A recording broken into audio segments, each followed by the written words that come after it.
Well, it's the old guy, and this is Radio Still River.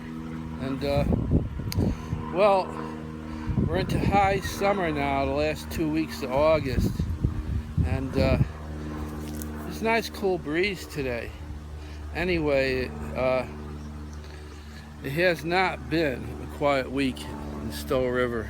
A lot of bear sightings have been around. A friend of mine had a bear in his backyard the other night. Took a video of it. He said it looked like it must have been about 400 pounds.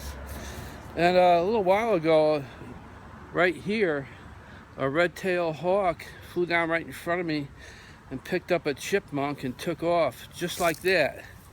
So it's been Animal Insurrection Week here.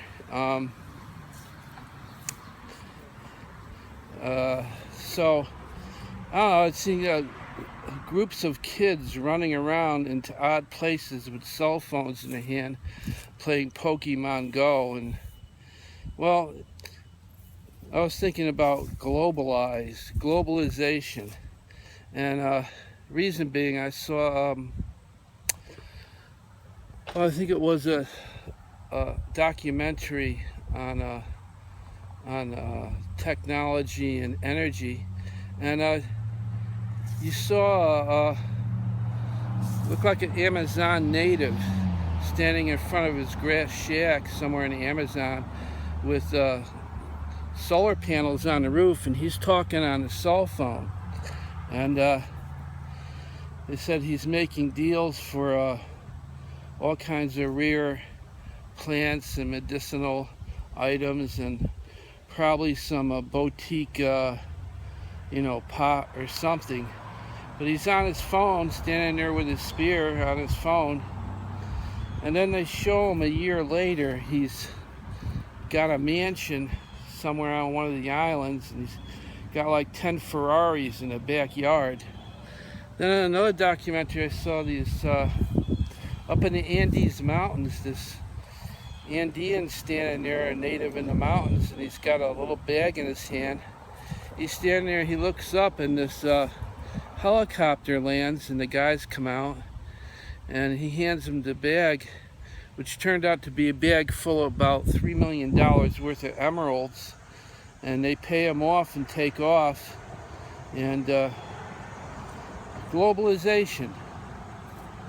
It's little African kids in grass hut schools with iPads, typing away like crazy.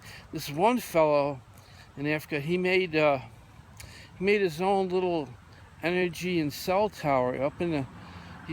He shaved down a tree into a pole, and he put a little propeller up there and also a solar panel.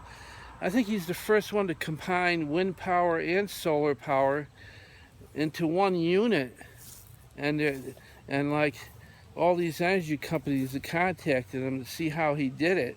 He's making energy through the wind and solar. So if you got a bad solar day, if you have a good wind day, you still get energy to power your cell phone. He's got a cell phone tower there. Somehow he got some loose supplies and put it together.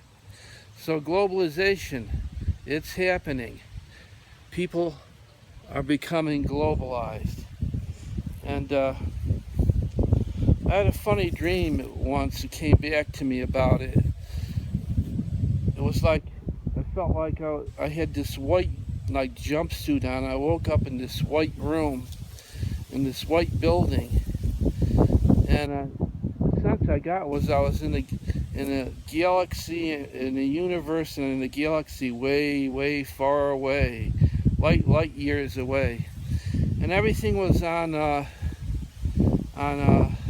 conveyor belts. The sidewalks were conveyor belts, the roads were conveyor belts. Didn't need cars, but it was like a generic world. It just had like no signs, no ads, and no ads for products.